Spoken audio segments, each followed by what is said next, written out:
Boa noite a todas, a todos e todos que estão nos assistindo. Muito feliz de estar de volta com o Elabora Entrevista.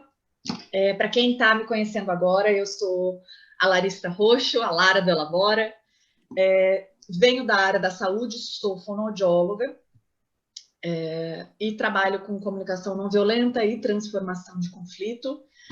E sou cofundadora desse negócio cheio de possibilidades que é o Espaço Elabora. Eu vou apresentar rapidinho para vocês para que a gente possa começar essa entrevista que vai ser muito importante. O Elabora é o espaço que eu e a minha irmã, que é psicóloga, Alana Roxo, criamos aqui em Taubaté para colocar no mundo tudo aquilo que a gente acredita que esteja a favor da vida digna e justa para todos.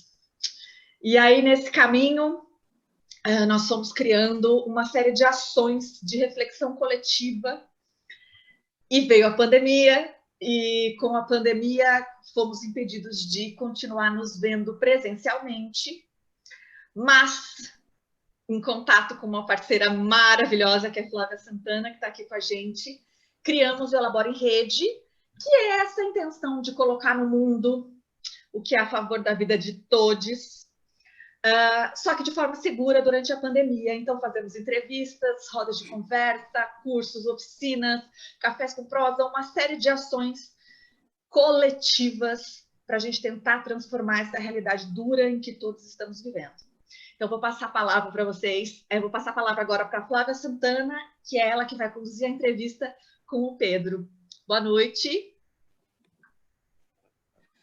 Boa noite, Lari. Boa noite a todas, todos e todes. Hoje, como a Lari disse, nós estamos retomando agora a entrevista com uma de fundamental importância quando a gente fala sobre o combate à Covid-19. As implicações jurídicas, aqueles que têm contribuído de diversas formas para o agravamento da pandemia no país. Sim, gente, a gente está vivendo no Brasil o agravamento da pandemia do novo coronavírus. Né? Os sistemas de saúde de vários municípios estão entrando em colapso, falta de leitos, falta de oxigênio, falta de equipamentos de proteção individual, ausência de campanhas amplas de conscientização e, consequência, aumento exponencial de contaminados e mortos. Aliado a isso, a gente tem uma crise econômica profunda que também está se agravando, diante da ausência de políticas públicas que deem retaguarda aos diferentes estratos da sociedade, sobretudo à população mais vulnerável. E essa triste realidade que eu estou desenhando aqui para a gente, ela resulta de uma péssima gestão da pandemia nos âmbitos federal, estaduais e municipais. Não à toa, o governo brasileiro foi considerado o pior do mundo no enfrentamento à pandemia. O foco não tem sido salvar vidas, né? Mas continuar garantindo às elites econômicas nacionais e internacionais seus ganhos e privilégios. É isso que estão fazendo aqueles que dizem que querem, precisam salvar a economia.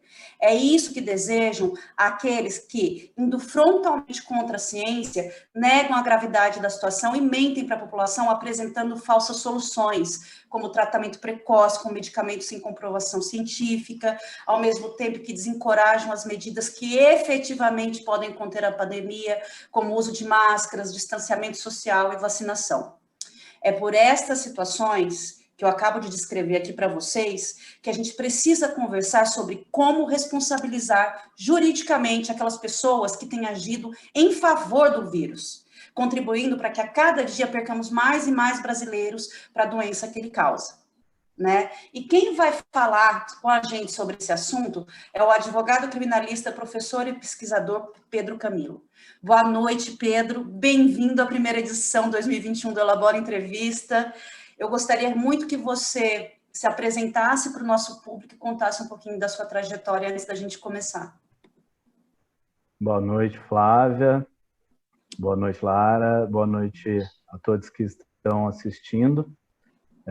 Como a Flávia colocou, meu nome é Pedro Camilo, eu sou advogado na cidade de Taubaté, integro o Centro de Defesa dos Direitos Humanos Pedro Lobo e sou advogado da Rede Nacional de Advogadas e Advogados Populares também, e sou professor. Em relação a essa questão do Covid-19 de como, principalmente, o poder público está tratando essa questão, é essencial que a gente compreenda que a gente pode e deve tomar medidas contra essas ações que desqualificam as medidas necessárias para o combate à pandemia. A gente vive num país onde o número de mortes é absurdo e ainda assim o poder público prossegue dando peso, colocando peso em questões que claramente não têm nenhuma base científica para o combate à pandemia. Inclusive, Pedro, de saúde nacionais, como a Sociedade Brasileira de Infectologia, a Sociedade Brasileira de Medicina de Família e Comunidade, a Sociedade Brasileira, a Agência Nacional de Vigilância Sanitária, que é a Anvisa, e internacionais como a Organização Mundial de Saúde, têm se posicionado contra o tratamento medicamentoso precoce da Covid, justamente por não haver comprovação científica de que esse tipo de tratamento seja eficaz no combate ao vírus ou à doença que ele causa, né? A gente está falando aqui da ivermectina, azitromicina e principalmente da queridinha do nosso presidente da República, a cloroquina, né?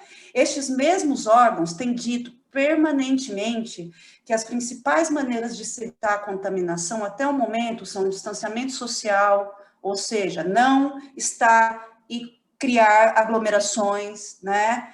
O uso de máscaras, uso de álcool em gel, EPIs, né? E agora a imunização através das vacinas que estão disponíveis.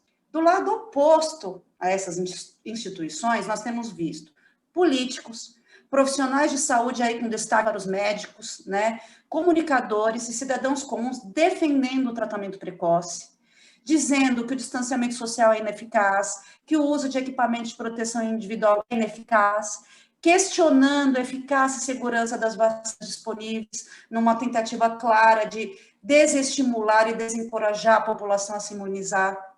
E as consequências de todo esse negacionismo e dessa postura anticientífica, ela pode ser medida em números. Ontem, dia 1º de fevereiro, a gente atingiu a marca de 9.230.016 contaminados no Brasil e 225.143 mortos. Ou seja, o quadro desalentador, né? E a gente precisa reagir. A gente precisa reagir do ponto de vista da saúde, mas também, né, do ponto de vista jurídico.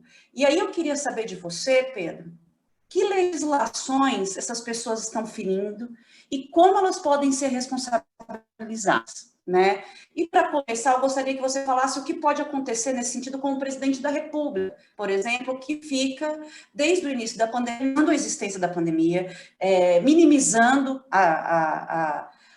o que está acontecendo nesse país, falando que é uma gripezinha, aglomerando sem máscara, tirando fotinho, estimulando o uso de cloroquina, né, entre outros absurdos por aí.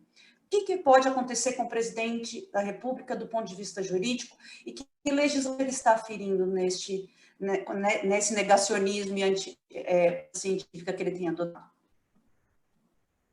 Então, Flávia, nesse contexto todo de diversas ações que são nefastas, essa questão da defesa do tratamento precoce, da cloroquina e da ivermectina, é uma das questões que mais tem pesado nesse último período.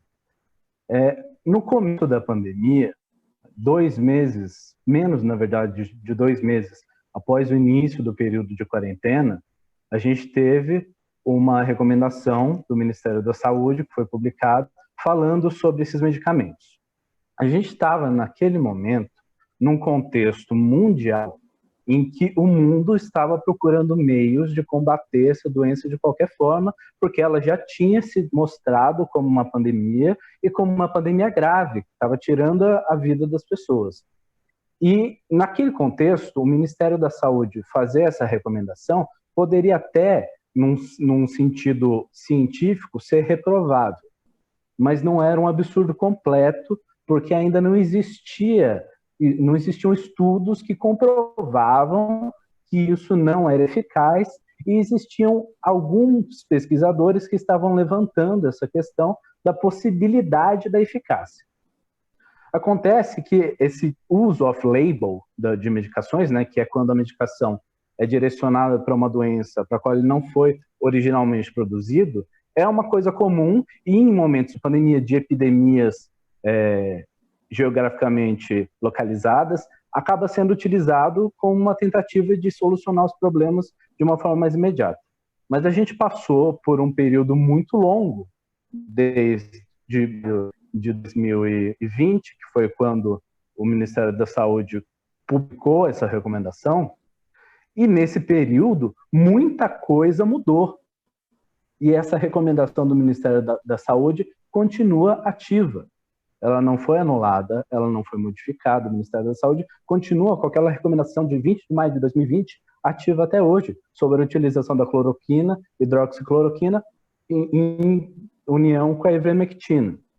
Então, e a gente tem todos essas entidades, essas organizações que você colocou, a Organização Mundial da Saúde, colocando que não existe tratamento precoce, que esses medicamentos não fazem efeito. E, recentemente, a gente teve o próprio Didier Raoult, que foi microbiologista francês que, primeiramente, levantou essa questão da cloroquina no mundo, que colocou que era uma possibilidade efetiva, e iniciou. Recentemente, ele mesmo disse que os estudos comprovaram que esses medicamentos não têm absolutamente nenhuma eficácia no tratamento da Covid-19. E antes mesmo dele dar esse feedback da pesquisa que ele estava realizando, várias outras pesquisas pelo mundo foram interrompidas. Primeiro, porque demonstraram que não tinha eficácia, e segundo, porque muitos efeitos colaterais nos pacientes estavam ocorrendo. E isso é uma coisa muito grave. Você está, além de recomendando um medicamento que não tem eficácia, colocando a vida das pessoas em risco pelo próprio medicamento, além da doença. Exato. Nesse sentido, uma coisa importante de colocar é que o poder público, ele começa nessa ação, o presidente Bolsonaro e quem está nele, começa nessa ação ferindo os artigos 196 e 197 da Constituição, que colocam em pauta o direito de acesso à saúde, o dever do Estado para com a saúde e a responsabilidade do Estado em relação à questão da saúde. Quando a gente entra nessa questão de discutir responsabilidade, a gente precisa compreender que existe uma divisão jurídica na questão da discussão das responsabilidades. Existe uma responsabilidade civil, tem a ver com uma questão de possibilidade de indenização por algum dano geral.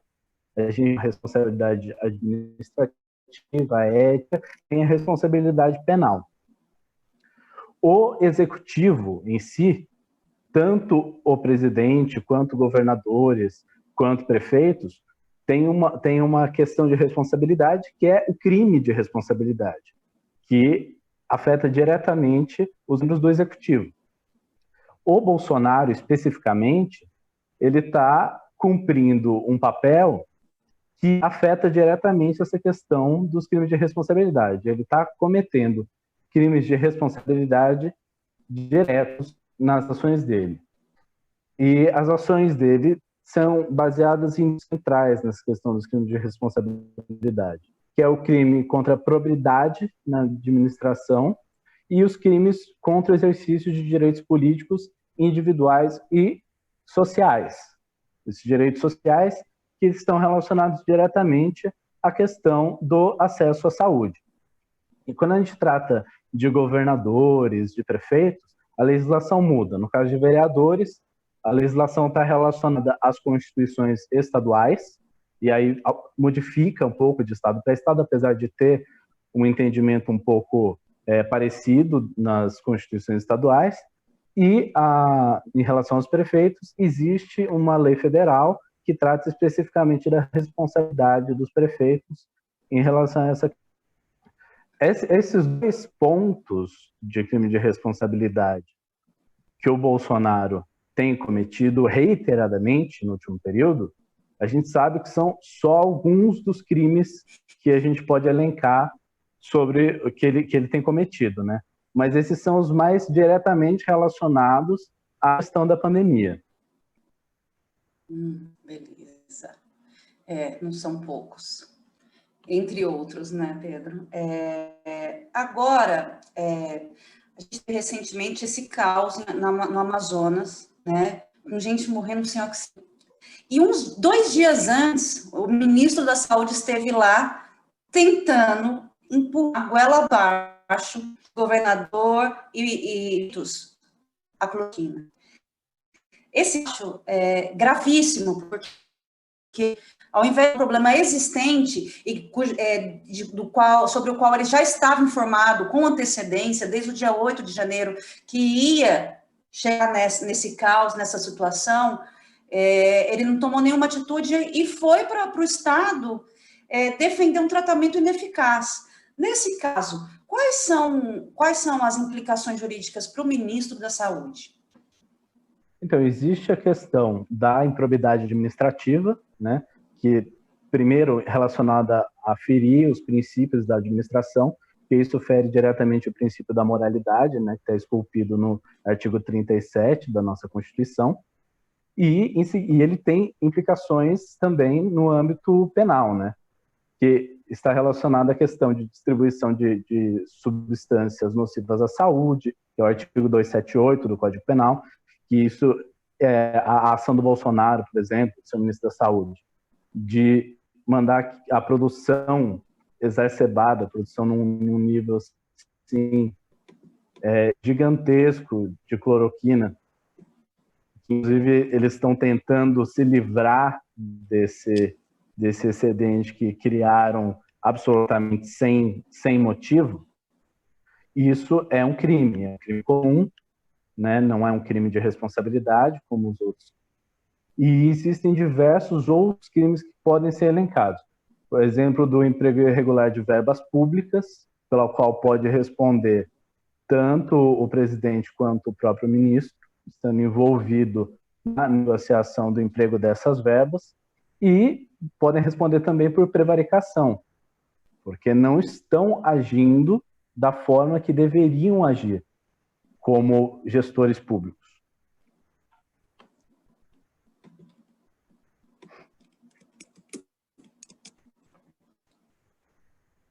Sim. Agora eu queria o caso de governadores, por exemplo, que estão pegando muito no pé dos governadores em relação a lockdown, a fechamento do comércio e tal. É óbvio, né? Eu não sei, Pedro, não entendo da área jurídica, mas existe alguma legislação que coloque para a população que o poder, tanto federal quanto estadual, deveria dar auxílio financeiro a essas pessoas para que elas tivessem segurança em casa, para que elas pudessem se proteger, ou não existe? E se existe, se não existe, eles podem ser responsabilizados por prejudicar as pessoas economicamente, ou podem ser prejudicados por um outro lado, de não fazerem o lockdown e aumentar o número, exponencialmente o número de contaminados e mortos? Então, na verdade, isso é uma questão que é constitucional, né?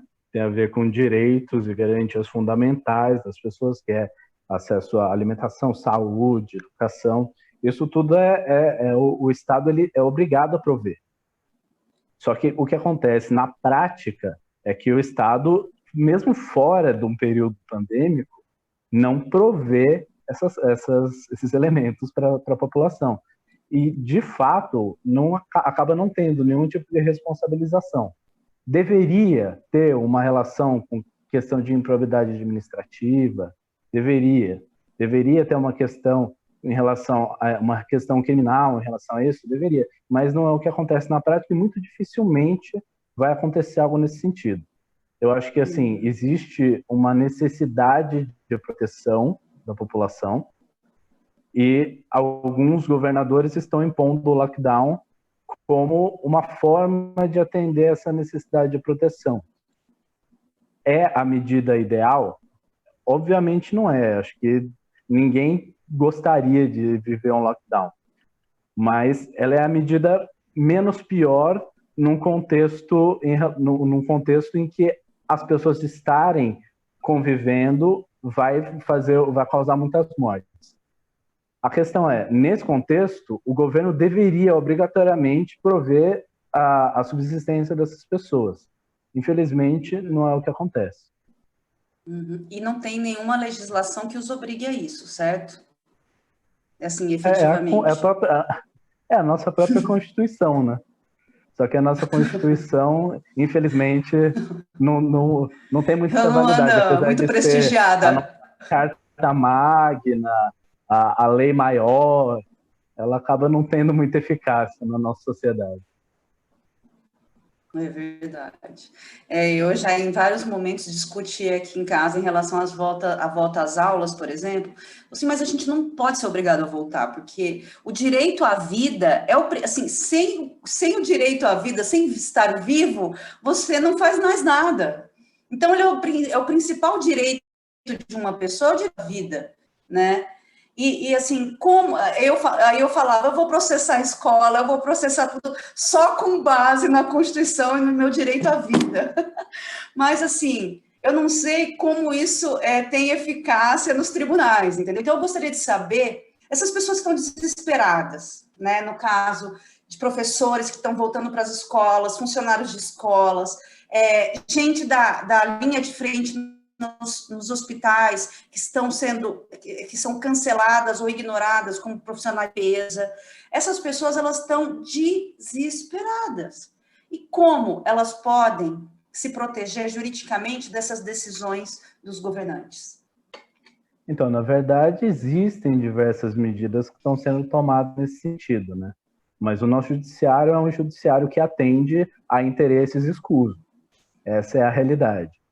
E a gente tem, por exemplo, a decisão que veio de uma luta muito intensa da APOSP, Sindicato dos Professores, para que fosse suspensa a volta às aulas nesse período em que a gente está vivendo agora de agravamento intenso da pandemia. E a APOSP conseguiu, a princípio, uma liminar para que fosse suspensa a volta às aulas e, infelizmente, essa liminar acabou sendo derrubada posteriormente. E a volta às aulas está aí, sem nenhuma preparação, sem alguma garantia de proteção para os professores, sem alguma garantia de proteção para as crianças, para a família das crianças. Infelizmente, a realidade é que intentar ações dessa forma no nosso judiciário, que faz parte de uma estrutura de favorecimento, de atender interesses de quem domina, realmente é difícil a gente conseguir alguma coisa favorável. Mas isso não quer dizer que a gente não deva tentar. Principalmente porque enquanto a gente tenta no judiciário, a gente vai para as ruas também e faz a pressão. Porque o judiciário é politizado. O judiciário tem uma relação política muito intensa. Não digo que isso é negativo, necessariamente. Porque a política é uma coisa que faz parte das nossas vidas e é importante. Mas a questão da pressão popular faz diferença no judiciário. Então, quando a gente intenta essas ações, é importante também tomar as ruas, é importante fazer a luta por fora do judiciário para fazer com que essas medidas acabem sendo cumpridas. Senão, realmente é muito difícil a gente conseguir lutar contra essa máquina. Exato. Inclusive, o nosso governador daqui do estado está pedindo para professores e familiares assinarem documentos responsabilizando no caso de contaminação, né? Então, assim, eles atendem interesses de quem transforma a educação em mercadoria, mas não se responsabilizam pelas consequências, né? Tenho visto muita gente falar sobre isso, porque acho um absurdo ter que assinar um documento garantindo, se responsabilizando, principalmente os profissionais de educação, porque assim, os pais eu ainda até entenderia, porque tem pais que estão mandando os filhos para a escola, né? Mesmo diante da realidade. Alguns porque precisam, obviamente, porque não tem onde deixar seus filhos e precisam trabalhar, agora outros porque estão enlouquecendo com os filhos em casa, né? Agora, os profissionais da educação, né, os funcionários, incluindo os funcionários das escolas, os professores, eles não estão tendo opção de não voltar. Os alunos ainda têm opção de ensino híbrido, né, ou presencial ou online. Agora, esses profissionais não têm opção e, ao mesmo tempo, estão sendo obrigados a assinar um termo de responsabilidade. Aí não tem como fazer nada também juridicamente? Essa é uma pergunta. Então, o que o profissional pode falar, né, para a sua direção, para seja lá quem for que o pressione, se ele achar que ele não deveria se responsabilizar? Então, na verdade, assim, se for um termo de responsabilidade no sentido de você volta a trabalhar, não tem uma outra opção e você é obrigado a assinar esse termo de responsabilidade, esse termo de responsabilidade não tem validade. A princípio, é o que o Estado vai tentar impor, mas isso não pode ter uma validade, porque você não pode ser obrigado a assinar um termo de responsabilidade. Isso não existe. Isso vai diametralmente contra o que eles mesmos defendem como o Estado democrático de direito, que é tão belo, e as liberdades individuais. Isso vai diametralmente contra isso. Então, a questão é a seguinte: se você quer dar a possibilidade de professores voltarem assinando um termo de responsabilidade, isso só é possível se você der a possibilidade de professores ficarem em casa recebendo o salário integral sem ter nenhum prejuízo. Senão você está obrigando as pessoas realmente a assinarem um termo de responsabilidade. E isso é perfeitamente questionável judicialmente. Entendo. Agora, o que está acontecendo, efetivamente, né? Aqui, eu não sei, não estou acompanhando outros estados, mas aqui em São Paulo eu tenho acompanhado as decisões via POSP de perto, né? E sim, eles estão sendo obrigados a assinar termos de responsabilidade. Obrigados, porque assim, dizer que ele tem opção é cinismo, né? Porque você tem a opção de pedir demissão ou ir trabalhar assinando um termo de responsabilidade que o risco é só seu, no caso de contaminação e internação. Tem escolas que estão colocando aparatos de saúde do município à disposição dos professores e tal, mais ou menos, né, porque né, não é bem por aí. Se você analisa os contratos que eles estão propondo, você fica de orelha em pé, né, mas a questão é que a sensação que as pessoas têm é que elas não têm respaldo algum, porque elas correm para o poder público no executivo, não tem apoio. Elas correm para o legislativo, não tem apoio. Correm para o judiciário para se proteger, para proteger a própria vida, que é um direito máximo que a gente tem, né? Então, assim... É chocante o que a gente está vivendo nesse sentido, né? Do negacionismo e do que está importando nessa gestão da pandemia. As pessoas estão colocando economia contra vidas, né? Versus vida. E não existe. Ninguém morto consome. Ninguém morto trabalha, né? Então, assim, não são coisas concorrentes, são coisas que, com inteligência, criatividade, tecnologia, vontade política, são possíveis. Né, numa pandemia. Uma coisa importante é a gente perder a crença no judiciário. Isso é importante porque a gente não pode acreditar que o judiciário vai resolver alguma situação dessa. O judiciário ele faz parte da mesma máquina de ação, de opressão, que fazem parte o executivo e o legislativo. Apesar de ser um poder, em tese, separado, não é uma estrutura diferente. A estrutura jurídica, não só do nosso país, na verdade, a estrutura jurídica a nível mundial, da estrutura do capitalismo mesmo, ela é uma estrutura onde o judiciário cumpre um papel muito bem definido. E é esse papel que interessa às classes dominantes. Então, realmente, a gente não pode crer que o judiciário vai nos dar, vai ser uma luz no fim do túnel, que vai ser uma alternativa efetiva para os problemas que estão colocados. Na verdade, é assim, a gente deve fazer pressão em todos os meios possíveis, no executivo, no legislativo, no judiciário. A gente tem advogados e advogadas que são comprometidos em defender realmente os interesses da população e que estão nos sindicatos, que estão nos movimentos populares e que vão para cima do judiciário por dentro da máquina para tentar fazer com que medidas efetivas sejam tomadas. Mas, como eu já coloquei, essas medidas elas só vão acontecer se a gente tiver uma mobilização efetiva por fora da máquina também, porque o judiciário ele cumpre esse papel.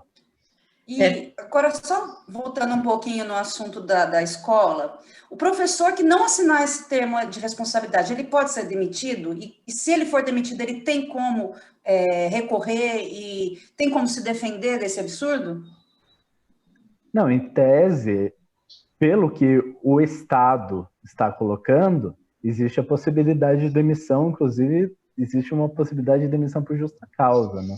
Mas isso é uma questão que está sendo combatida já pelos sindicatos. A POSP já caiu em cima dessa questão.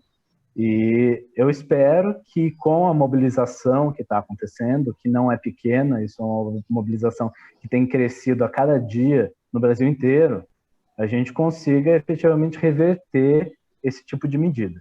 Se eventualmente acontecer algo nesse sentido com os professores durante esse período, ainda é possível lutar por isso posteriormente. Uhum. E, assim, você falou muito em cobrar e pressionar o judiciário. Além de manifestações, porque, além de tudo, nós não estamos podendo ir para as ruas com segurança, né? Então, assim, que outras maneiras você nos sugeriria de pressionar o judiciário em relação a essas pautas relativas à pandemia que estão prejudicando profissionais no país inteiro? Eu acho que a primeira coisa que a gente tem que fazer é fazer uma discussão política mais aprofundada sobre a situação que está colocada. Porque o que está acontecendo, o que a gente está passando, faz parte de um projeto maior, que é um projeto, inclusive, genocida do Bolsonaro, mas que não é só o Bolsonaro. Essa ascensão da extrema-direita, pela qual a gente passou no último período, é uma coisa que aconteceu em diversos lugares do mundo. E diversos lugares do mundo estão enfrentando problemas seríssimos em relação a isso. Então, isso tudo faz parte de um projeto. A gente precisa discutir política mais aprofundadamente para que as pessoas compreendam, e as pessoas compreendendo, fica muito mais fácil essa pressão. Porque, na verdade, essa pressão não necessariamente necessita que as pessoas estejam na frente da prefeitura, na frente do fórum, fazendo uma manifestação. O simples fato das pessoas estarem conscientes da situação já coloca quem está direcionando essas políticas sob pressão. Porque muitos deles dependem da alienação para se manter no poder, para conseguir fazer os jogos de interesses deles.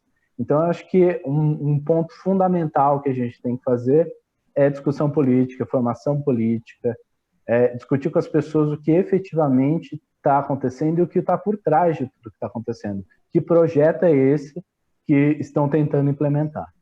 Verdade. Não à toa, até o momento, desde o início da pandemia, nós não tivemos nenhuma campanha massiva de conscientização da população. Em nenhum sentido, em relação ao uso de máscara, em relação ao distanciamento, em relação agora à vacina, em relação ao tratamento precoce, nada de campanha nacional, estadual, municipal. É interessante como é importante para essas pessoas que estão fazendo a gestão da pandemia que as pessoas permaneçam desinformadas ou mal informadas com fake news, com mentiras, né? E esse é um primeiro passo, prestar atenção em como não estão chegando essas informações, que as pessoas têm que aprender a buscar nos lugares certos essas informações para poder fazer essa pressão, não só no judiciário, mas em todos os poderes, né? Com certeza. Bom, temos uma pergunta do público aqui. Tem uma pergunta do público. Como juridicamente conseguir o impeachment agora que o presidente em exercício conseguiu uma grande vitória ontem, pois seus parceiros foram eleitos presidente da Câmara e do Senado? Então, na verdade, o problema que a gente tem em relação ao impeachment do Bolsonaro não é jurídico, é tudo menos jurídico. A questão jurídica do impeachment está totalmente colocada. O que não falta é embasamento jurídico para o impeachment. Bolsonaro ele cometeu uma lista enorme de crimes de responsabilidade e isso está colocado. Tem provas cabais de diversos dos crimes. Se fosse pautado o impeachment, seria muito complicado votarem contra algum desses crimes, porque os crimes estão muito claros, estão muito bem colocados. A questão que a gente tem em relação ao impeachment não é jurídica, é política. E justamente essas eleições agora da presidência da Câmara e do Senado foram fatais assim, para a possibilidade de ser pautado o processo de impeachment. E é justamente o que eles queriam evitar, porque sendo pautado o processo de impeachment, seria difícil que não tivesse algum tipo de consequência para o Bolsonaro. Crimes não faltam, né? Então, não falta. Embasamento jurídico perfeito. Perfeito. Inclusive, vários abaixo-assinados e manifestos de universidades de direito, né? Impecáveis nas suas colocações. Agora, Pedro, eu queria falar um pouco de uma coisa que a gente também fala muito pouco no aspecto jurídico, que é o direito internacional. As consequências internacionais do que está acontecendo no Brasil. Porque, por exemplo, o Bolsonaro ele já foi denunciado no Tribunal de Haia, ele foi denunciado essa semana na ONU e na OMS. Então, assim, que consequências jurídicas do ponto de vista internacional nós podemos assistir aqui nesse pandemônio que é a gestão da nossa pandemia? Infelizmente, eu duvido que a gente assista alguma consequência internacional em relação a isso no futuro próximo.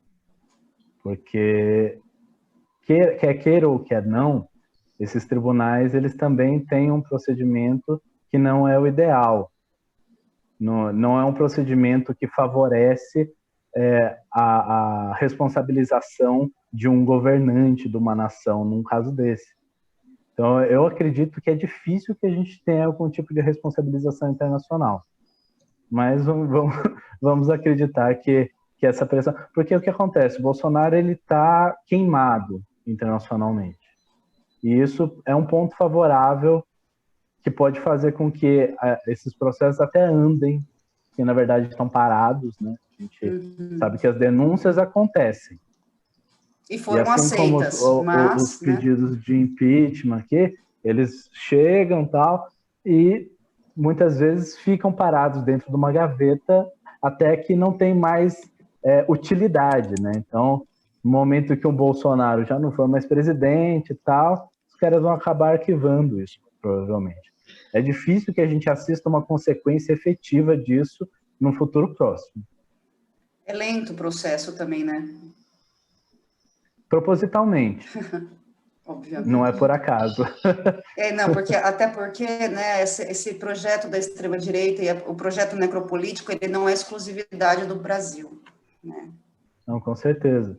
E esses tribunais, tipo, você pega o Tribunal de Haia mesmo, é um tribunal que tem uma responsabilidade em relação à questão de direitos humanos, mas isso num campo teórico, né?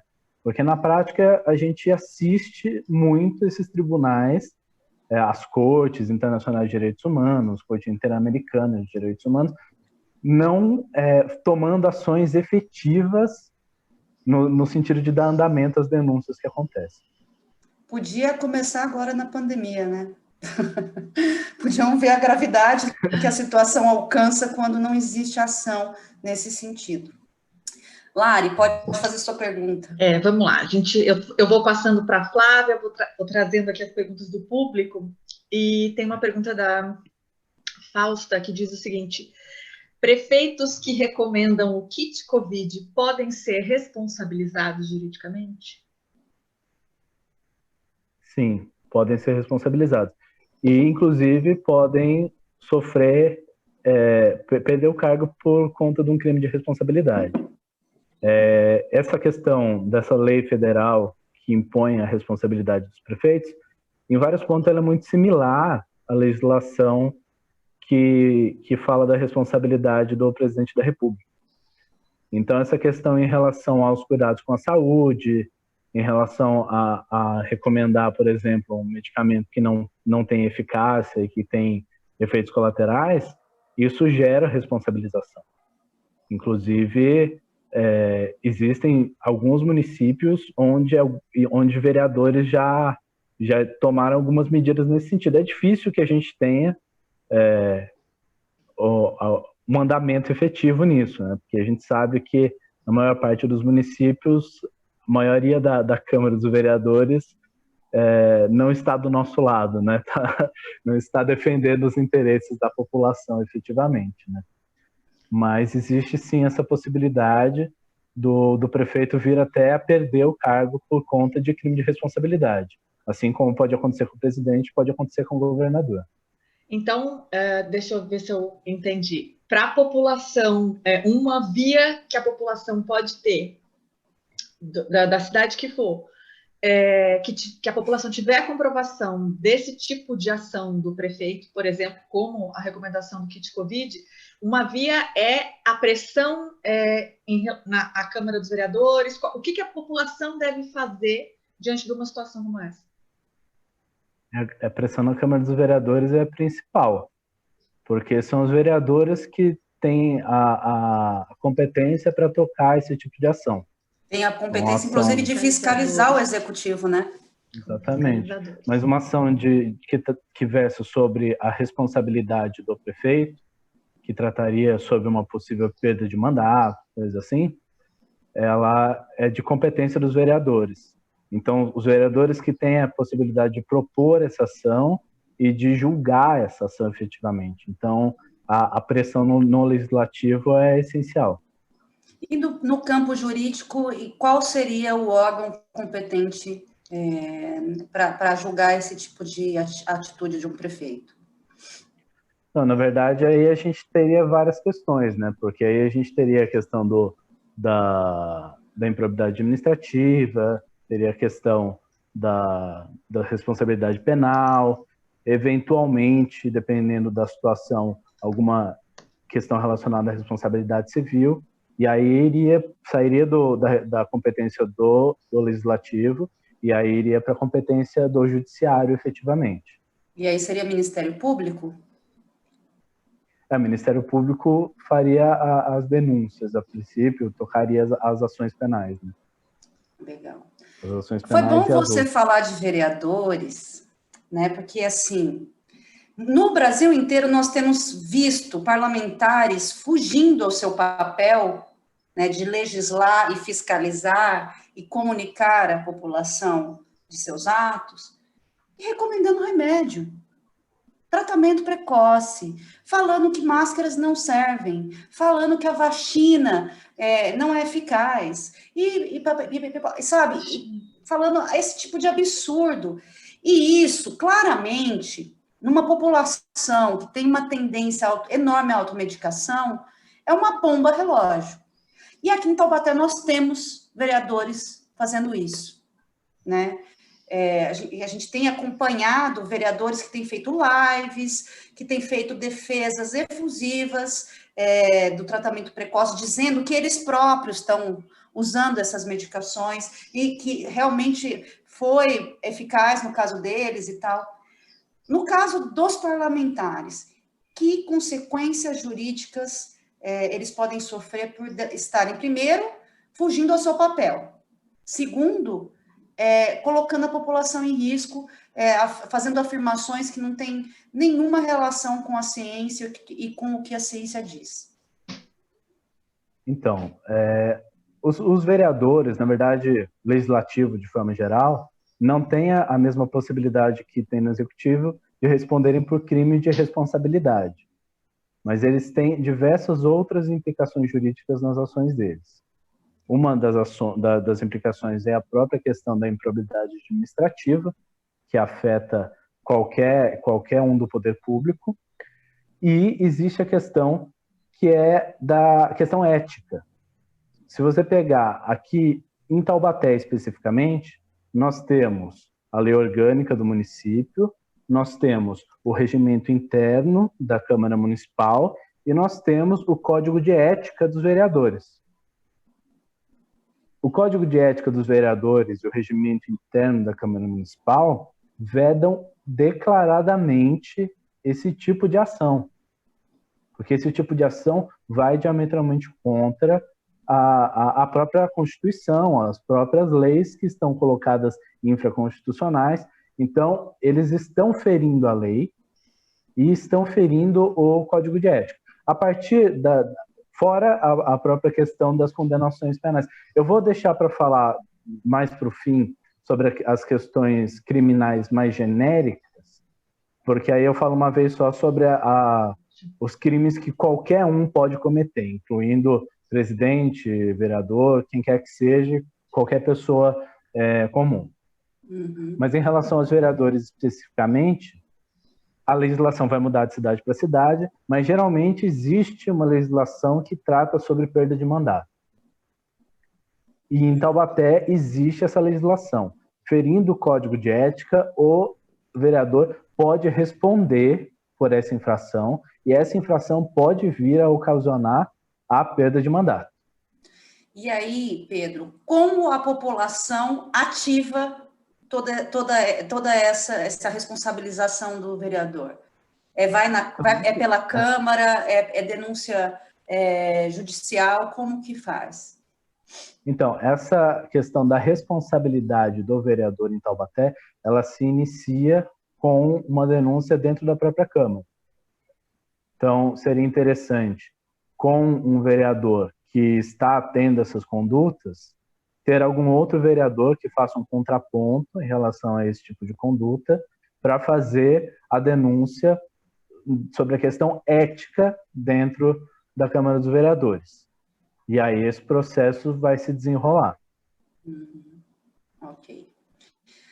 Agora, mais grave do que agentes políticos, que obviamente têm interesses econômicos por trás, né? Laboratórios, ganhos mesmo, né? E mesmo enganar a população, manter a população desinformada, né? São inúmeros os ganhos que esta postura de agentes políticos gera. Nós temos profissionais de saúde defendendo o tratamento precoce, questionando a efetividade de máscara, falando que distanciamento social não adianta nada e criticando a eficácia e segurança das vacinas. O que pode acontecer se um médico adota esse tipo de prática anticientífica, indo contra, inclusive, várias associações e grupos, órgãos de saúde a que ele está submetido? Então, em tese, o médico ele pode responder civil, criminalmente e perante uma questão ética também, da ética médica, né? Existe uma discussão sobre essa questão especificamente do tratamento com cloroquina, de receitar e de defender que seja aplicado esse tratamento em relação aos médicos, que é a seguinte: essa recomendação do Ministério da Saúde, que eu falei no início, que está ativa ainda sobre forma de utilização da cloroquina e hidroxicloroquina junto com a ivermectina, ela gerou, ainda lá no início da pandemia também, uma portaria do Conselho Federal de Medicina que colocava que médicos que receitassem esses medicamentos não seriam responsabilizados eticamente. E essa portaria nunca foi anulada, nunca foi derrubada. Então, ela, a princípio, também está ativa até o momento. O que acontece? Inclusive, Pedro, só complementando, o Conselho Federal de Medicina, recentemente, semana passada, se colocou novamente a parte dessa questão do tratamento precoce, dando ao médico a decisão de fazer ou não. Né? O Conselho se desresponsabiliza. Exato. Ele se desresponsabiliza num momento impressionante. Inclusive, está sendo cobrado pelo Ministério Público em vários estados por causa disso. E por órgãos de classe, como a Sociedade Brasileira de Infectologia. Exatamente. O que acontece em relação aos conselhos de medicina é que eles têm uma ligação política muito forte com os órgãos executivos, principalmente. E com laboratórios. Eles dependem muito dessa relação política para atender determinados interesses deles. Então, para não perder alguns interesses próprios, eles estão se abstendo de ter um posicionamento mais eficaz em relação a essas questões, o que é gravíssimo, né? Porque os conselhos de medicina, não só o federal, os conselhos regionais, são importantíssimos para a gente barrar essas medidas absolutamente absurdas que estão sendo tomadas, encabeçadas principalmente pelo poder público, né? E o que acontece, assim, nessa questão de como o médico deve agir, o médico ele deve primeiro informar para a pessoa sobre o que é o medicamento, dizer que não é eficaz, dizer dos possíveis efeitos colaterais, e a pessoa tem que assinar um termo de consentimento para tomar essa medicação. Isso é uma coisa que o próprio Conselho Federal de Medicina impôs. Tem acontecido e tem havido várias denúncias de médicos que estão simplesmente dando kit COVID, né, que tem esses medicamentos para as pessoas sem fazer nenhum tipo de alerta, sem pegar esse termo de consentimento. Isso torna a questão ainda mais grave, né? Mas o que eu ia colocar em relação a essas medidas que eu estava comentando é que, apesar delas ainda estarem ativas, a situação se alterou muito. As pesquisas científicas já demonstraram que esses medicamentos não são eficazes e são maléficos para as pessoas, para a saúde das pessoas. Então, no meu entendimento, esses dispositivos infralegais, tanto do Ministério da Saúde quanto do Conselho Federal de Medicina, são agora inconstitucionais, porque eles vão diretamente contra o direito à saúde, o direito à vida. Então, nesse sentido, existe uma possibilidade, apesar desses dispositivos infraconstitucionais, de responsabilização efetiva desses médicos. A gente tem um jurista que chama Lênio Streck, que eu vou ler aqui a fala dele, que é muito importante nesse sentido, que ele coloca assim, que erro grosseiro na medicina ocorre de dois modos: por erro na condução do procedimento ou por ministrar tratamento sobre o qual não há comprovação científica. E esse erro grosseiro é justamente o que permite a responsabilização no campo da medicina. É muito importante o que você falou aí, Pedro, das pessoas que estiverem indo a médicos, recebendo receita de kit COVID e não tiverem assinado esse termo de consentimento e sido informado em relação à eficácia dessa medicação, elas podem depois buscar justiça contra este médico. Sim. Só que elas precisam saber que elas precisam que existe um termo de consentimento que deve ser assinado, que se ela não assinou, ela pode responsabilizar depois o médico, e que ele precisa explicar para essas pessoas que não se trata de um tratamento eficaz. Sim. Então, existe uma questão de que é possível responsabilizar, no caso dos médicos da rede pública, responsabilizar também o Estado por essa medicação, né? essa receita, né? Uhum. E o que acontece é que essa receita ela vem de uma imposição do poder público, geralmente, nesses hospitais que são da rede pública, e muitas vezes contra a vontade do médico, ele é obrigado a aceitar. A gente tem visto denúncias, e que, inclusive, tem sido uma omissão muito grave dos conselhos de medicina, em que os médicos estão sendo obrigados a receitar cloroquina contra a vontade deles. E isso fere, inclusive, as prerrogativas profissionais do médico. Ele não pode ser obrigado a receitar determinado medicamento. Ele tem que ter autonomia então, isso torna toda a situação ainda mais grave.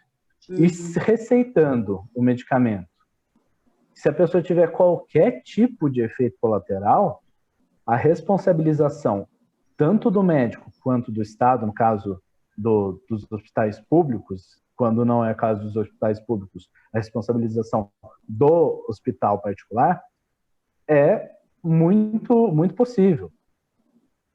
Então, assim, essa liberdade do médico receitar é uma liberdade que tem um limite muito claro. Científico. Exatamente, é o limite científico. Que quando surgiram essa portaria e essas recomendações, não existia um limite científico claro, porque não existiam resultados das pesquisas. Hoje existem. Então, não existe como argumentar que o médico está agindo dentro da possibilidade de ação profissional dele e receitando medicamentos que comprovadamente não funcionam, que comprovadamente têm efeitos colaterais graves. Aliás... Não, e isso, Pedro, numa população que se automedica. Eu acho, assim, a questão vai muito além, porque quando um cara que é médico faz uma live com um vereador, ou faz uma live dele, ou participa de entrevistas e estimula o tratamento precoce, ele não está considerando a gravidade que é uma população como a brasileira que tem uma tendência à automedicação enorme.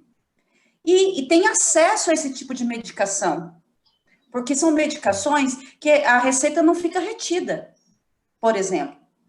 Então, ele pode receber uma receita ou não e adquirir uma ivermectina, e adquirir a cloroquina, e se automedicar e ter um efeito colateral. E aí, quem que ele vai, a quem os familiares, se ele morrer, o que o familiar vai fazer? Para quem que vai recorrer?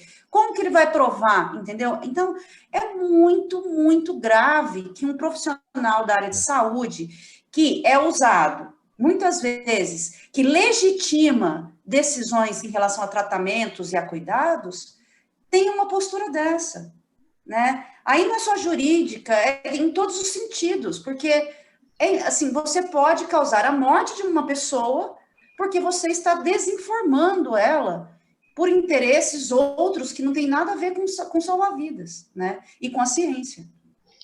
Eu vou pedir a palavra um instante como profissional da saúde, para quem não estava acompanhando de perto essa discussão na cidade, no estado, ou mesmo em território nacional. Então, mais uma vez, de uma maneira bem destrinchada e enfática, no começo da pandemia, quando se sabia muito pouco sobre os tratamentos, sobre a Covid, sobre a transmissão e etc., tentaram no mundo diversas formas de tratamento medicamentoso. E neste começo de pandemia, ivermectina, hidroxicloroquina, mesmo a azitromicina como tratamento precoce, foram indicados, né? Porque era uma tentativa de prevenir, de reduzir o grau, né, que a doença pode atingir. Acontece que, conforme os meses foram passando e no mundo inteiro, todas as instituições sérias de saúde, grandes órgãos, grandes laboratórios, dedicaram todo o seu recurso, seja financeiro, recurso humano, né, os profissionais, para pesquisar o que funciona e o que não funciona. Hoje, o que é atualizado? Não há tratamento medicamentoso precoce para a Covid-19. E a gente diz isso triste. Nós adoraríamos que existisse. Seria incrível que existisse. Infelizmente, não há. E o risco nos locais onde a população acredita que se tomar esses remédios está tranquila, não está correndo tanto risco, nos locais onde aconteceu isso, são os locais que, infelizmente, a contaminação explodiu. A gente está vendo o que aconteceu em Manaus. Em Manaus se utilizou maciçamente o tal do tratamento precoce. Então, a nossa preocupação é que a população faça aquilo que é comprovado cientificamente hoje. Não dá para usar informação e pesquisa de 2, 3 meses atrás. A gente tem que usar a pesquisa de agora. Então, quando vocês veem pessoas da saúde, figuras públicas, da política, falando pesquisas, vão atrás de descobrir quando essa pesquisa foi feita. Porque as pesquisas atualizadas, feitas pelos órgãos oficiais, comprovam que infelizmente, não há tratamento precoce para a Covid-19. Importante dizer, né, Larissa, que estão sendo feitas inúmeras pesquisas para alternativas além da vacina. Isso. Soros, né? Outras Inclusive, medicações. Aqui o Instituto Vital Brasil está fazendo um estudo maravilhoso com cavalos né? Então, assim, existem estudos para criar medicamentos para a doença, para além da vacina, mas ainda não há. E desejamos muito nossa, que eles funcionem. Comemoro cada evolução de uma pesquisa dessa, mas a gente não pode ter a irresponsabilidade, né, de colocar vidas em risco defendendo algo que não é comprovado cientificamente, porque A, B ou C ganham de laboratório, porque A, B ou C vendem esse medicamento e estão lucrando com isso. A gente não pode ter essa irresponsabilidade, né? Muito menos um profissional da área de saúde, né? Este profissional é o que mais tem que se preocupar com o que ele passa para o público, com o que ele passa para um paciente, né? Porque ele tem sido a figura legitimadora dos tratamentos e das possibilidades nesse caso da pandemia. E é importante lembrar, como o Pedro disse, né, assim como o judiciário também está implicado na política, nas questões políticas, então as decisões, elas pendem para cada lado, as figuras, né, os médicos, profissionais de diversas áreas, eles também têm posicionamentos políticos. E muitas vezes aquilo que eles pregam vem, né, tá envolvido, vem desses posicionamentos. Então é importante a gente tentar sair de quem disse o quê, inclusive aqui, para quem segue o Elabora. Não é para vocês seguirem aquilo que a gente está dizendo. Vão pesquisar em órgãos oficiais de saúde, como a Sociedade Brasileira de Infectologia, por exemplo, mas o próprio órgão regulador dos medicamentos nos Estados Unidos, que é uma sigla que eu não me lembro agora, FDA. já rechaçou, a Europa já rechaçou. Então, assim, atual. Não vai o que a Larissa está falando, que o Pedro está falando, a Flávia. Não, doutor Ciclano, vereador. Não, vai você pesquisar nestes órgãos as pesquisas atuais, não a de meses atrás. Porque assim universidades também, né, Larissa? Isso, também você não está seguindo política, você está seguindo a ciência. Mas vamos voltar, Pedro, às consequências para esses profissionais de saúde aí que cometem essas atrocidades. Então, mas é justamente por conta desse tipo de ação, por conta da consequência desse tipo de ação, que é importantíssimo a gente tomar medidas para que isso pare, para que isso não aconteça mais. Inclusive, em relação a essa questão de receitar cloroquina nos hospitais, muitos médicos estão já se organizando para fazer uma luta contra isso, justamente por conta de estarem sendo obrigados a receitar um remédio que eles sabem que não faz efeito e que é nocivo. Então, as coisas estão acontecendo, as pessoas estão se movimentando. E eu acho que, inclusive, essa live que a gente está fazendo hoje faz parte de um movimento que está acontecendo nacionalmente, de conscientização, de uma luta a favor da ciência, de uma luta a favor dos profissionais que são efetivamente competentes para dizer o que vale e o que não vale ser utilizado. E eu acho que isso está tomando uma proporção muito importante, inclusive dentro no meio dos médicos, né? Acho que a gente vai colher frutos positivos disso num futuro próximo, em relação a bloquear esses ataques de defender tratamento precoce, de defender que não se utilize máscaras e tudo mais. Não, as fake news estão matando tanto quanto o vírus. A gente precisa se conscientizar disso, né? De que a informação tem que partir da ciência. E quando você ouvir de um médico, questione-se também, reflita, porque os médicos também, assim, a gente precisa tirar também da nossa cabeça que médicos são deuses. Eles não são deuses. Eles também são cidadãos comuns, submetidos às mesmas regras e legislações que a gente. Então, assim, não é porque um médico diz, até porque eu vejo aqui em Taubaté esses parlamentares, essas figuras, esses comunicadores, usando sempre o mesmo médico para falar as mesmas coisas, porque eles estão tentando legitimar toda essa desinformação que eles têm difundido por aí, né? Ouviu de um médico? Houve 3, houve 4, houve 5. E houve pessoas ideologicamente diferentes, que pensam ideologicamente diferente, né? Porque isso também influencia, né?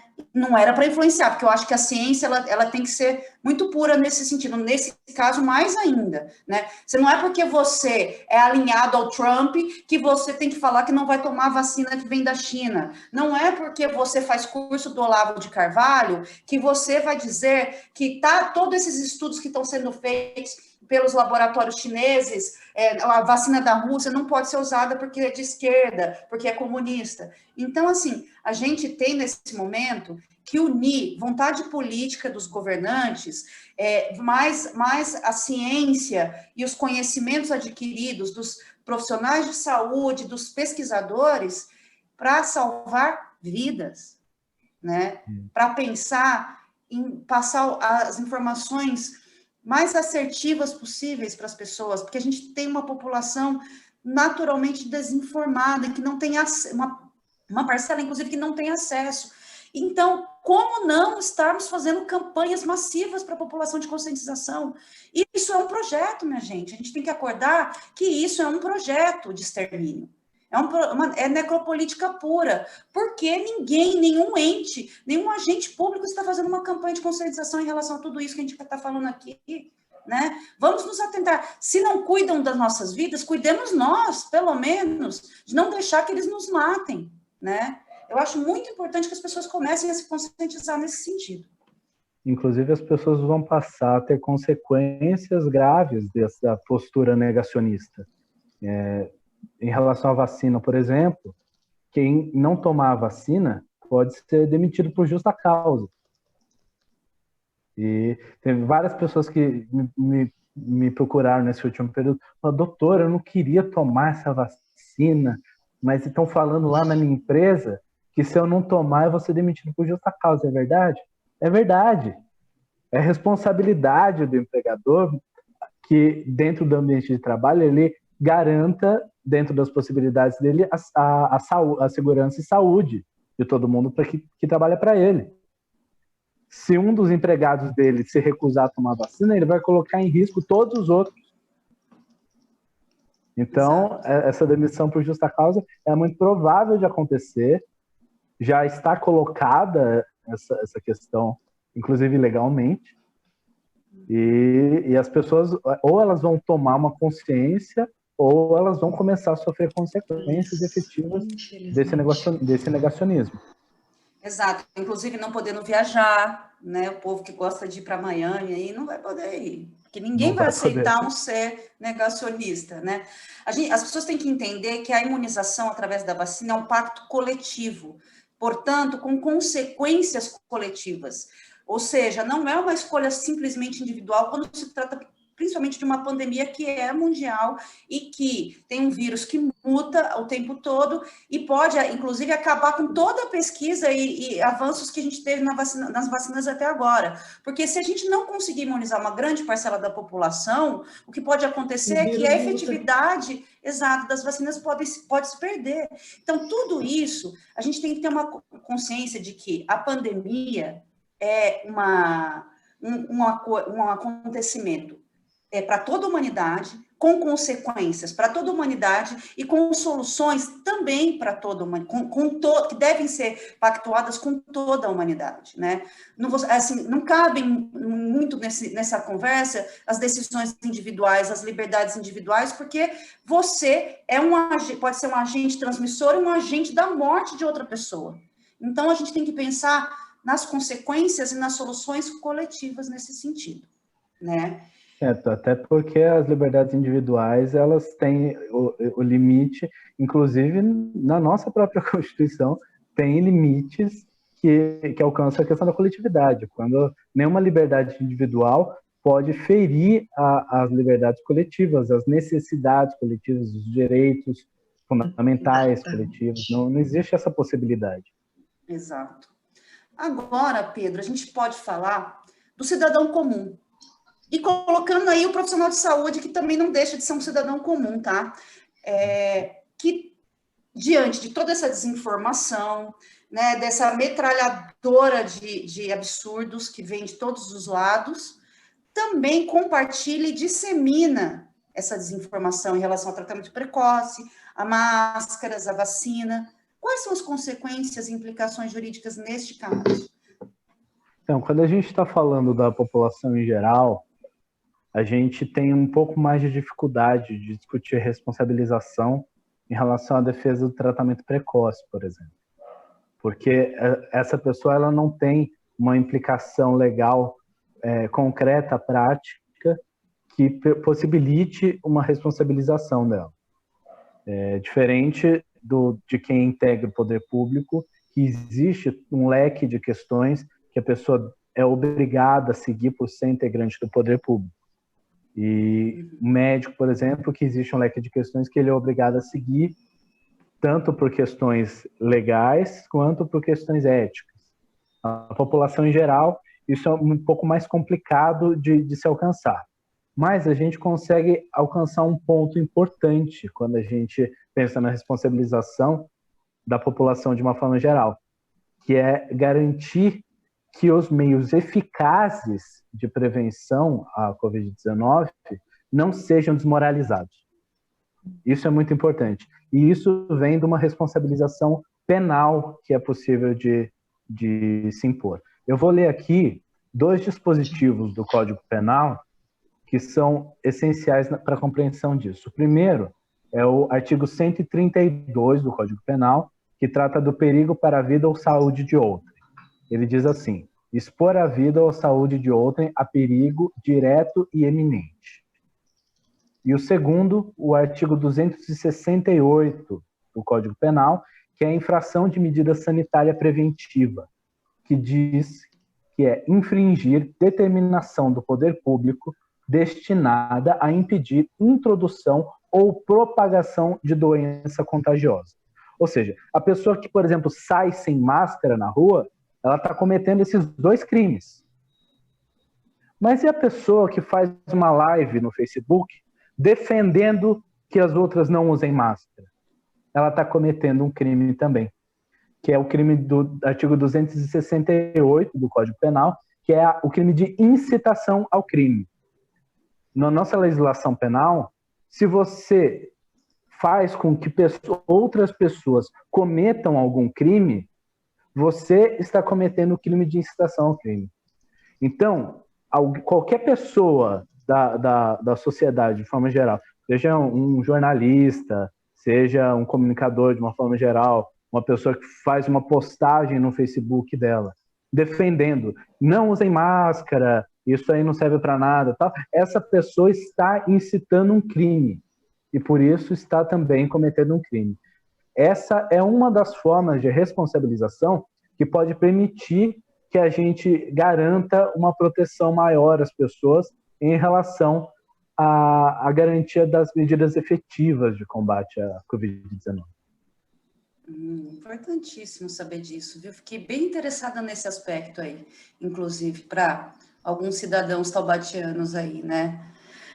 Pedro, agora meus questionamentos acabaram. Eu queria saber se você tem algum ponto que a gente não abordou e que é muito importante que a população saiba em termos das implicações jurídicas, não só para agentes públicos, mas para os cidadãos comuns, para profissionais em geral, né? Que as pessoas precisam saber, porque a gente agora tomou para si essa responsabilidade de garantir que pelo menos o nosso público tenha acesso a informações que protejam as pessoas, protejam a vida das pessoas. Na verdade, eu acho que a gente abordou de uma forma bem ampla assim, todas as possibilidades de responsabilização em vários âmbitos, né? Mas é muito importante, eu vou trazer novamente uma questão que eu já tinha colocado, da discussão política sobre o momento que a gente está passando. Porque essa questão da falta de informação é uma decisão política, faz parte de um projeto mais amplo.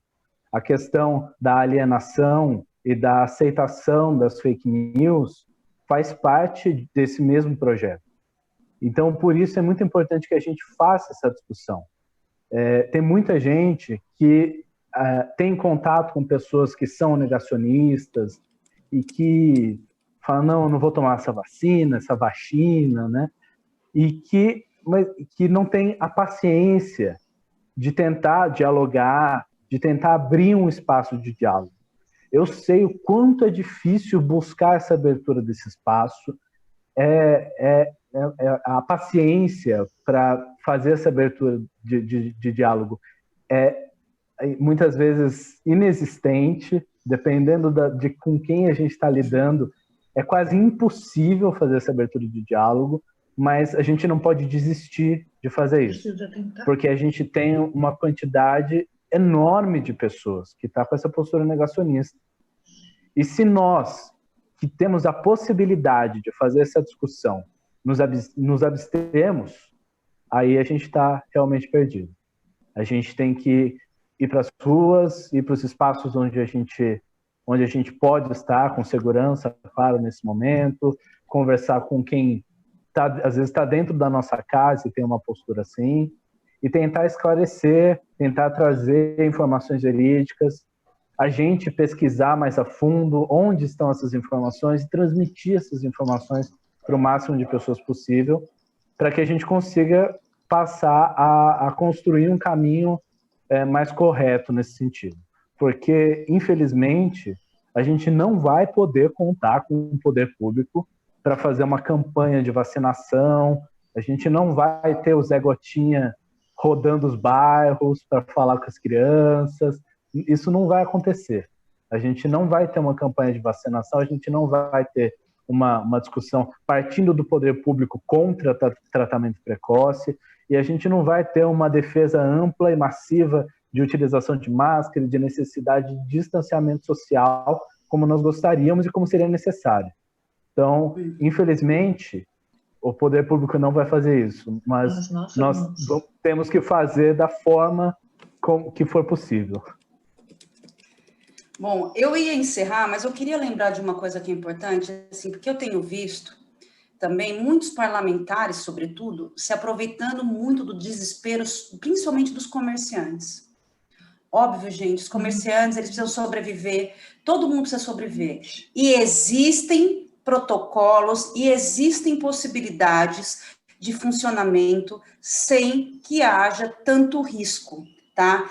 Instituições como a Fiocruz, como o Instituto Butantan, têm pesquisadores sanitaristas que são dessas instituições que desenvolvem protocolos específicos para escolas, para equipamento de cultura, para comércio. Existem alternativas. O que precisa existir também é a vontade política de quem está fazendo a gestão da pandemia, tá? Não precisa ser lockdown, fecha tudo e os comerciantes ficam sem renda, as pessoas que precisam trabalhar ficam sem emprego. Há maneiras de se fazer que tragam mais segurança. O que precisa é vontade política. E a vontade política não significa esse oportunismo de parlamentares que vão em manifestações de comerciantes dando apoio para ir contra a prefeitura. Não é isso. São soluções efetivas que podem ser apresentadas para essas pessoas para que elas possam trabalhar com segurança e trazendo segurança para os seus clientes também. É preciso buscar estas instituições de pesquisa, que tem esses profissionais, os sanitaristas, sobretudo no caso do comércio, escolas e equipamento de cultura, para desenvolver protocolos específicos para aquele trabalho, né? E não também só esperar do poder público e acreditar simplesmente nesses apoios que têm finalidade eleitoreira ali na frente, né? Vamos buscar as instituições certas, vamos dialogar com o poder público junto com essas instituições para encontrar soluções que permitam que a gente trabalhe, que todo mundo trabalhe e garanta seu emprego com segurança. Hilary, eu acho super importante a pergunta que veio, já veio no finzinho, mas eu acho que é super relevante falar desse outro público, então a Hilary vai fazer essa pergunta. Chegou uma pergunta agora no finalzinho, mas achei importante, aí escrevi para a Flávia que daria tempo. Então, vamos lá, Pedro. Existem muitos líderes religiosos usando o negacionismo em suas falas. Esses sujeitos são formadores de opinião. Não é por acaso que a eleição do atual presidente em exercício teve apoio da maioria da ala evangélica e renovação carismática. tais igrejas e líderes religiosos podem ser processados? Quais as implicações jurídicas nestes casos? Destaque, só antes do Pedro responder, que isso está acontecendo com indígenas na Amazônia. Os evangélicos que estão lá estão estimulando a não vacinação em indígenas lá na região. Sim. Então, na verdade, existe uma questão quando a gente trata de entidades religiosas e pastores e padres, etc. Sim, porque existem padres, existem de todas as religiões. Sim, que tem a ver com a questão da liberdade religiosa, e as pessoas acabam elencando isso como algo absoluto. E não é absoluto, não é absoluto. A liberdade religiosa, ela não alcança os direitos sociais das outras pessoas. Então, inclusive, a gente teve decisões recentes, até no próprio STF, que impõem limites a essa liberdade religiosa, no sentido de resguardar a coletividade. Porque essa liberdade religiosa ela não é absoluta, ela não é sem limites. Então, nesse sentido, esses líderes religiosos eles também podem ser responsabilizados criminalmente, nesse sentido que eu coloquei em relação à população geral. Porque isso não faz parte da liberdade religiosa, isso extrapola o que a gente entende como liberdade religiosa. Uhum. O mesmo que a gente disse sobre os parlamentares, inclusive, né, Pedro? Não é função de um parlamentar receitar um remédio, indicar uma medicação. Não é o papel, não é o papel institucional, né, e legal desse agente público fazer esse tipo é absurdo, não é nem fazer uma coisa interessante, cometer um absurdo, cometer crime, porque não é papel dele fazer isso. Mesmo o religioso, né, no caso. Exatamente. Vamos encerrar. Eu acho que agora realmente acabamos com as perguntas. Obviamente, depois que a gente encerrar, aí a gente processa tudo e vem mais um monte de questionamentos. Aí é a oportunidade da gente convidar o Pedro para vir novamente, falar novamente com a gente, né? E eu queria agradecer imensamente, Pedro, a sua presença, a sua contribuição aí com o seu conhecimento nessa área, que é uma área que a maior parte das pessoas não domina e nem sequer pensa neste momento da pandemia, né? E que é muito importante que saibam que há maneiras de recorrer e de responsabilizar pessoas que estão agindo irresponsavelmente, de forma negacionista e científica, né? Muito obrigada. Com certeza. Eu queria agradecer também, Lari, porque a gente está aí começando de novo um ano com o Elabora Entrevista, né? E dar boa noite a todos e todas que nos acompanharam.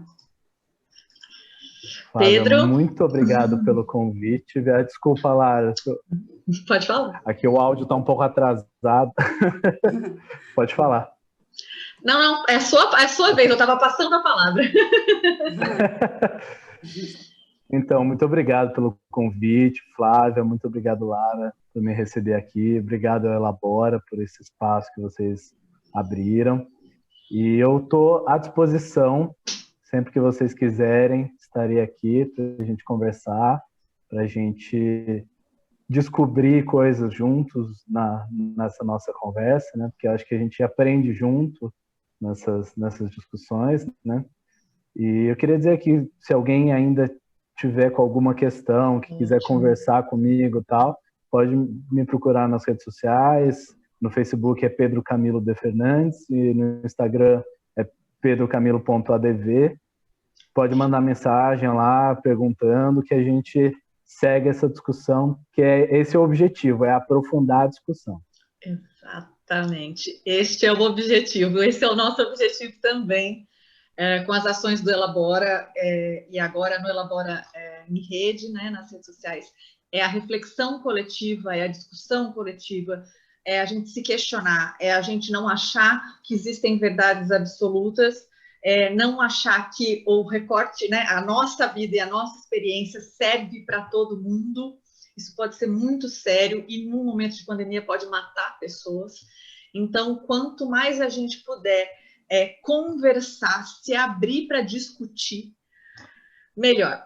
Agradeço muito. E que não é uma questão, né, Lari? Não é uma questão de opinião. Não é uma questão de opinião. Não. Bom, e a gente quer convidar todos, né? Agora que o Elabora Entrevista está de volta, a gente já tem uma série de entrevistas engatilhadas para os próximos dias. Quinta-feira a gente tem uma entrevista com duas profissionais incríveis de saúde, a Thaís Porto e a Cláudia Paixão. A gente vai falar especificamente sobre a situação da Covid aqui na região de Taubaté, né? A gente já teve lives sobre isso no começo e no meio, né, da pandemia, e agora a gente vai trazer as informações mais atualizadas sobre especificamente a questão da Covid agora em Taubaté. Gente, muito obrigada e boa noite. Obrigado, uma boa noite, gente.